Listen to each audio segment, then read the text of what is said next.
On this episode of Before Brunch, we're talking all about culture and creation. Being a creative isn't easy, but these guests have used their skills to live outside the box. Today, we talked to producer and strategic communicator Anita Patel, artist, actor, and educator Daryl Dwayne, and author, screenwriter, and content creator LaJill Hunt.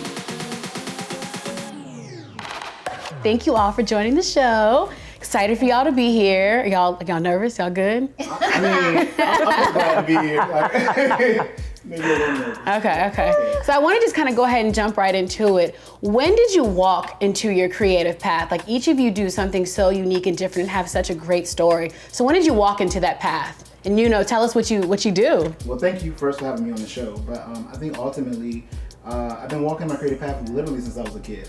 So shout out to parents that are supportive, right? Mm-hmm. I think that's most important. When you have a child that is a creative, I think it's important to nurture that. But as far as what I do, that path sort of sprung forward, I would say more so after college. You have a dream of what you want to do, and then you go into school and you study for it, and then you come out of school and you realize it doesn't matter. Right. So for me, it was after college, I think I dipped and dabbled in a lot of things, which actually ultimately helped me to be my most creative in the space that I'm in now. Currently work for a museum, and in the museum space, I'm actually able to flex all those skill sets of everything that I did along the way. So, performing arts was my main bread and butter. And you were on tour. Let's talk about you went on tour. Yeah, as a backup dancer. That's kind of sort of how the career started as a backup dancer, right? While in college touring, I got to work with some dynamic and amazing folks. Shout out to Monica. Seeing her perform every night doing sound check, it used to really motivate me as a performing artist. But ultimately, again, you have this vision for your life, and then it shifts. And from that I went to school for fashion marketing. So again, performing arts, fashion marketing, but working in the museum space, I'm able to literally bring all of those elements together. LaJill, y'all seen LaJill on TV. You just don't even know you're watching LaJill on TV. Yes. From a young age, I always loved books. Loved books. I went to college. I was an English major, and I decided I was going to be a teacher. I taught third grade for 1 year, had a third grader throw a desk at me, and I decided, this is not for me. This is not for me. Whoa. It was at that moment I knew I was not going to be a teacher. So I began working in corporate America, typical call center stuff, and I began working for the telephone company. And I started writing, one, to not get fired, because I had a manager say, yeah, you need to do something with all of this negative energy you have. And she gave me a legal pad and a pen. And I said, what am I supposed to do with it? She was like, you always have a book in your hand. Why don't you try to write one? Had no clue. 30 days later, I had penned my first novel. Wow. And got published. It became a hit. And I wrote for a long time while working in the corporate space. And one of the book series that I co-wrote became a TV series. And so now I write for film and television in addition to What's the TV series, LaJill? The TV series is called The Family Business on BET. I also have a film on BET Plus that I contributed to called Influence with Anthony Hamilton and Deborah Cox. And I have some other things on the horizon, but I'm just blessed to be able to do what I love and get paid to do it. Y'all so humble. Toot your own horn. Anita. Yes. I think for me, if you drew a big Venn diagram of creativity, I think it's followed me through without me even knowing. I mean, as Daryl kind of said, when I was young, I was always painting, I was drawing, I was making. I would say what my mom would call the little junk drawer or recycling. I would be making things and crafting. And even though, at university I did the traditional arts degree pathway, and then I was like, now what? Then I went into the food, restaurant, hospitality industry. And actually that's probably where creativity is everywhere. In the kitchen, the kitchen is such a creative space, working with chefs, creating. You're working with like major chefs doing TV. I mean, y'all are too humble. Yeah. I worked for Gordon Ramsay for 7 years. And that is creativity in so many different disciplines. That's putting the food on the plate. That is the creativity in the menu and the ingredients and the sourcing and the way a restaurant is laid out, the aesthetics of that, laying a table, and that laying the table and that tablescape thing really kind of seeded this, you can lay a table 20,000 different ways and just make it look so beautiful in its own scene. So that kind of led me to producing events. Absolutely, and all of you as creatives, obviously it takes some level of like discipline to really, it's so weird because people think creatives like, everything can just flow and be free, but you have to be really disciplined. So talk about like y'all's level of discipline or the lack thereof, discipline. Or the lack thereof, like what had special kind of discipline. What is needed to kind of set you up to where you are? Like, cause I know me sometimes I'm always thinking, my brain is always going, so I'll go from here to there to there, and I'm just like, damn, I didn't get anything done, So talk about like what that discipline is like as a creative. I think it's really, so when it comes to disciplining yourself, it's important to have a circle around you that can sort of help focus that energy. I say that because as a creative, you do bounce. Like you realize that you have multiple streams of thought, and you low-key realize there's ways to capitalize off those multiple streams of thought. You're like, hold up, you actually have this? A million ideas to make money. Exactly. But we don't have the discipline to think through all of those million ideas. Like if we had if we could put all of our ideas process through, we would all be like billionaires that are sitting right here, including yourself.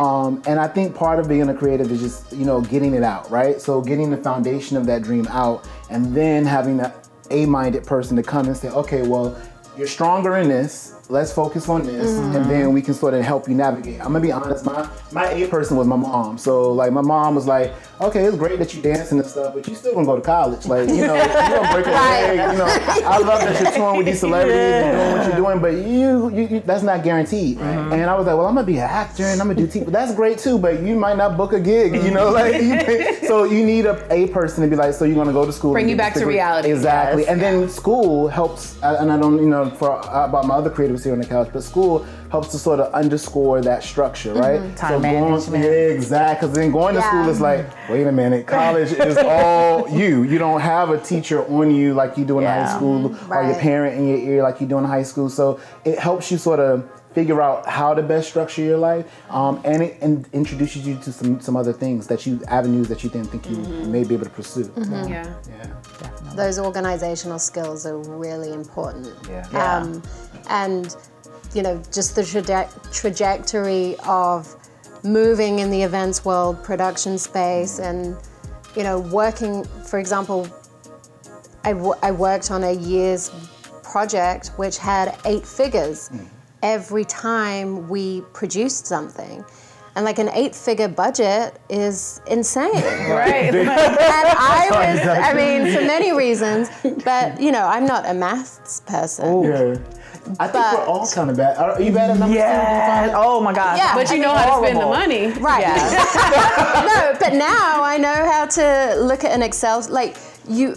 Excel became my best friend. That was a skill I didn't think I would ever learn. Yeah. For some, it comes so naturally, but the organizational element and also the bouncing off creatives, because you also need somebody to not necessarily check you, but to just even craft that idea and help it grow. Yeah.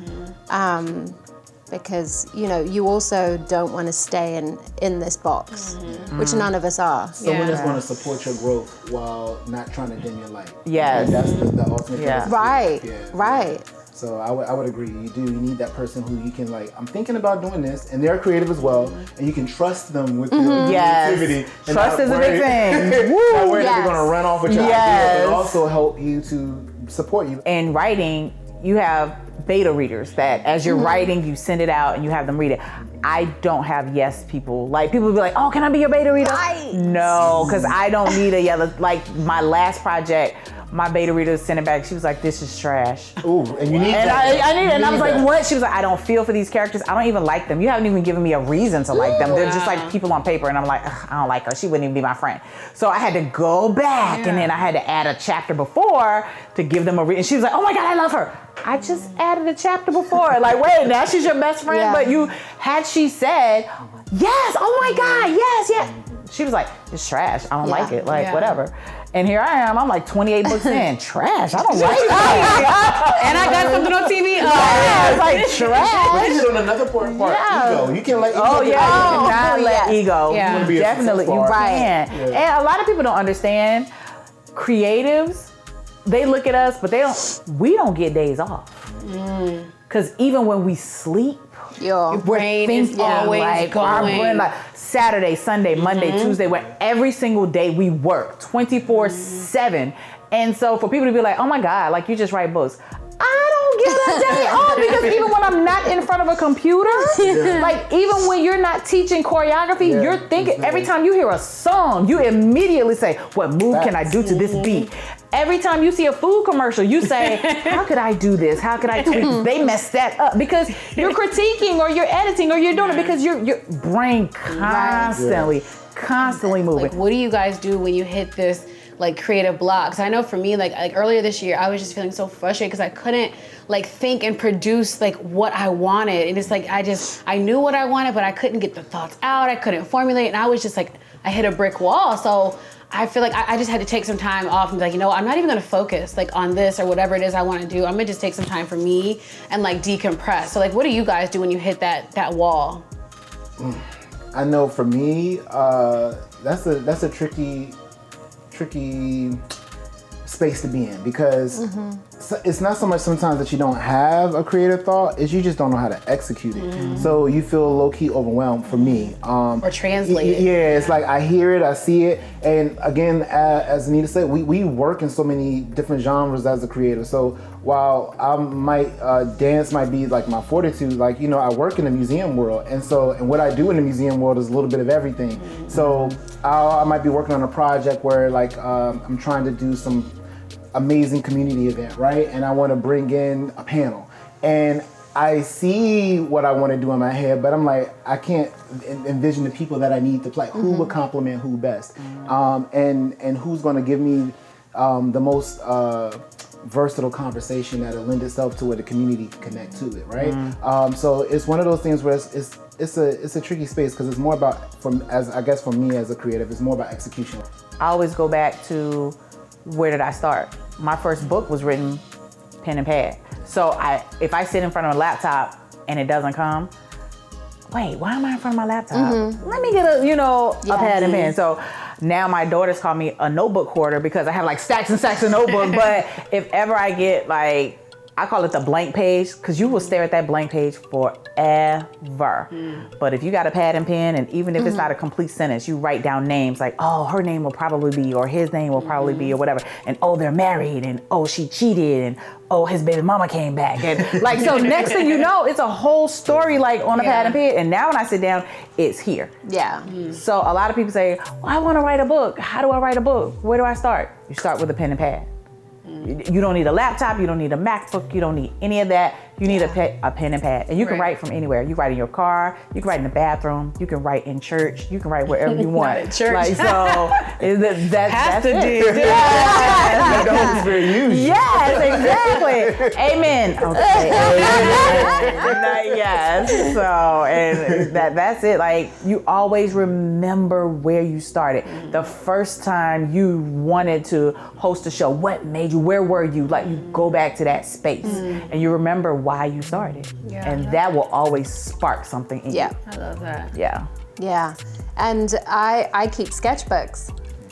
So I have a sketchbook that is just, an everyday thing. And then I also have the special projects in my head that I just haven't taken off the ground. But I write, I notate, I will rip things out of magazines. You know, that my sketchbook and me are, and That's like your best you, friend. like you, I have stacks of it. And it is so wonderful to also refer back to your sketchbook and refer back to that path that you're kind of, you know, the progress, the redirects, the pivots. And the critique, I just wanted to, the critique element is so important. When you have this eye for something, but maybe somebody else might not, or you, Daryl, it's like, how do you stay true to yourself in those moments where you don't agree with what's going on creatively? I mean, Drink like champagne. I mean, I do feel like you got to sip before you answer that one. I literally was gonna go. I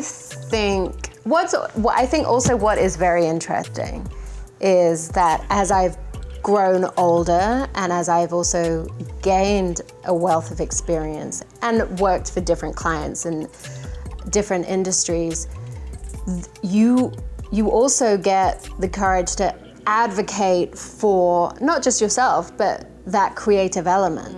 And I had a mentor, amazing woman, and I have to name drop her name, Zaha Hadid, who sadly passed. But she said to me all the time, and one of the last things she reminded me of is that never compromise your creativity, and also never compromise who you are. And you know, you have always been brave, and use that. And it's hard. And I think that's important to keep who you are, because your name is still attached to this thing regardless. Exactly. And when you start compromising, you start to lose a piece of who you are. I think that while it's probably the most, like, it's scary to be vulnerable as you're putting yourself out there as an artist, it's even more scary when you are allowing your artistry to be placed in the hands of others and it's not reflective of who you are, because the world isn't going to see, you know, this is what the label wants or this is what the customer wants. They're seeing what, you know, or your name's attached to this. This is your work. And I think the older, you hit a very important note there. The older you get, the more confident you become as a creative, because it does, like, I look at me as a creative at 20 something versus me now in my 30s, and it's kind of like 20 me would kind of just go with the flow. Like, you know, I was just trying to get in the room. You just happy to be there. I'm and I'm just, you know, don't even have a seat at the table, you just in the room. And then it's like, you know, you look back and then it's funny because now we live in the era of IG, and we've had this conversation before with some of my peers. You know, you live in the era of IG where everything's postable, right? And I know back in the day when you were on tour, like, I wasn't going to go slide up to Monica after, you know, in the middle of the tour, like, let's get a photo, or I wasn't Instagramming every moment, because Instagram didn't exist, but B, you consider goofy, right? Like, you know, in the 90s and the early 2000s, in the performing arts world, working with top-notch celebrities and clients, you're not there for the photo op, you're there to do the work. So you learn early, I should say in that time frame, you learn early, it's not about what others think, it's about how you feel, and seeing other artists not compromise, it sort of sets the blueprint for, okay, well, if I'm working, you know, I was deemed good enough to work beside this artist and they're not compromising. When I do elevate, you know, I gotta like hold my own and believe in my brand and believe that this is what is going to be the best representation of my work. And I think that's so important. Yeah, and LaJill, for you, I know you write on a TV show, so. Oh my gosh, I am at one point, I was the only female writer in the writer's room. Boy, and when I tell you, when I first got there, I was like, okay, we just glad to be here. We just. This is the show that had female characters. Yes, like, and so it's like, yeah, women wouldn't say that.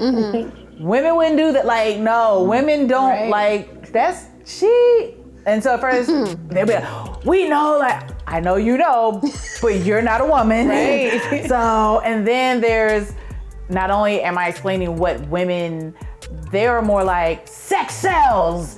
And I'm like, well, if they're just going to get the car wash, why do they have to have on crop tops and booty shorts and thigh-high boots? We run the sweats and body. That's not what they're, you know, we gotta have some sex appeal. Not like, come on, y'all, like, stop. But you were able to advocate for that character. And then I'm able to advocate for, like, I think they forget because now I'm old, I'm in my 40s. So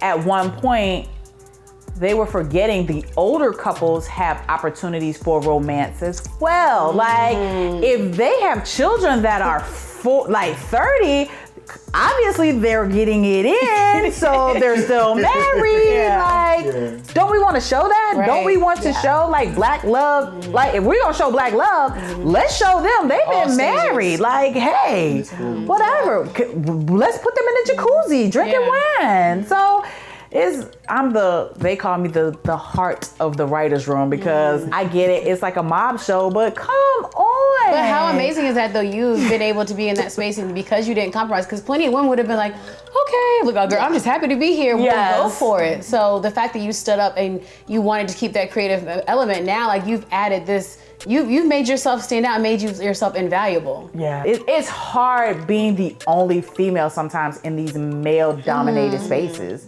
And so I just have to suck it up. Like, listen, you ride for the women. Like, you got to represent for the women. And to me, that's just important because I have daughters.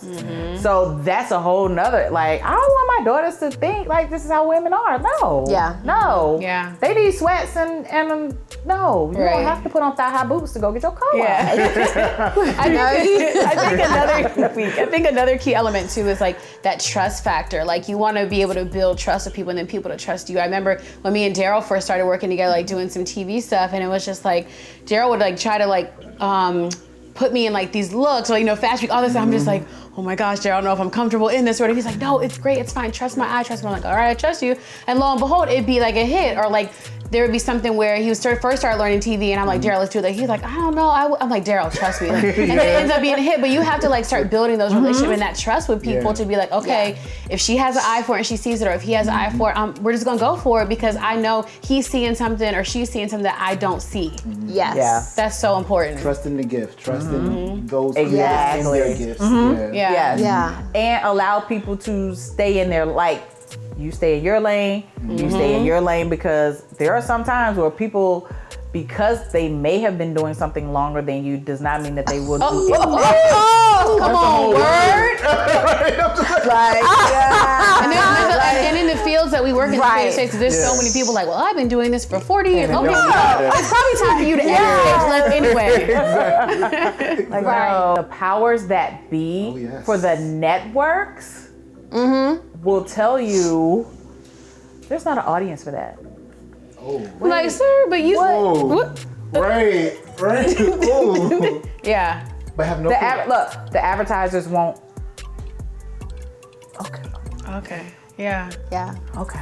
And I think too, when you're in a space as a person of color, you realize you look around the room, you're the only, I call myself the only chocolate chip in the space. Like, I work in a lot of spaces where I'm the only chocolate chip, and it's kind of like, and then it's interesting because I've learned observe first, then speak. And it's because I need to feel the room, you know, because I don't want to waste my good ideas, waste my creativity. Y'all aren't even going to give me space. Absolutely. And then shout out to those who get into those spaces and make room for others. 'Cause every single time I've been into or I've gotten introduced to a space, it was because, shout out to black women. Let's just first of all say that. For most of my career was a black woman who opened the door for me to be in the space. And I was the only black male, you know, in that space, but I wasn't the last, you know. It opened the floodgates. Like, she was like, okay, I got in. Now I'm gonna get you in. So you know, and so then you bring somebody. Exactly. But you always give them. Do not embarrass me. Do not, like, because I don't refer some people, and I'm like, oh my God. Boy.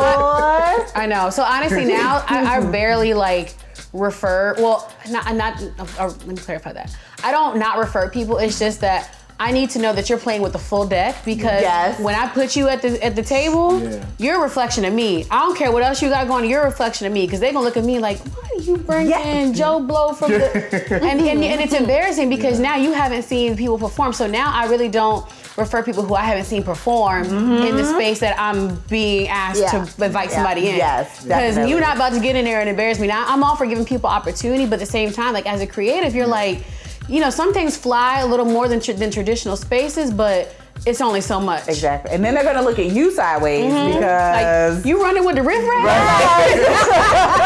and it's like, I know I riffraff. gave her the speech before, Right. What are you doing? yes, we discussed this. What do you want? Right, I gave you the script. So when you were growing up, if somebody asked you where you wanted to be in life, are you there? Are we going there? Because I mean, I think as a kid, like you do dream big, and that's one of my mottos. I'm like, dream big and continue to dream big, no matter what age you are. Yeah. As a kid, I was like, I'm gonna be on TV. I'm going to dance. I'm gonna tour, and I look back. It's interesting because like what I thought and what it is, it's not the same thing. Like I thought I was gonna be like, you know, Your first tour, you were making millions. Right, I'm thinking I'm gonna be like a Sean Bankhead, where I'm choreographed for all these top-notch, you know, performers and musicians are working on the Grammys, or because you have this very, you know, big dream of what you think. And then life starts to happen, and it's like, hold on, wait a minute, I'm on before brunch, so I mean, I made it to TV, but you know, I am on TV, you know. Yeah. I have accomplished working with, you know, celebrities that are, you know, top notch in the game, A+ celebrities. I have, you know, I am able to create art in this space, and it's just not in the form that I thought. So, Yet. Yeah. Yeah. You know, I give yourself, so be gentle with yourself. That's something that I had to learn because, you know, I'm in a museum space, but I'm literally doing every single one of those things, and every single one of those things that I did along the way helped attribute to where I'm at now. Right. So in the midst of a pandemic, I was able to stay gainfully employed as an artist, as a creative, and still be one of the only chocolate chips in the room, you know? And then putting people onto, you know, our culture in a way where they're able to be reflective, you know, especially in a cultural space like a museum. I wanted to be the news anchor, like on the news Yes, anchor. yes. And I was in TV production in high school, and I decided that I wanted to be one of the producers of The Real World. Like that was like my dream job. I just wanted to be one of the producers of The Real World. I mean, then The Real World happened. But what I have learned is I'm blessed to be able to do what I love.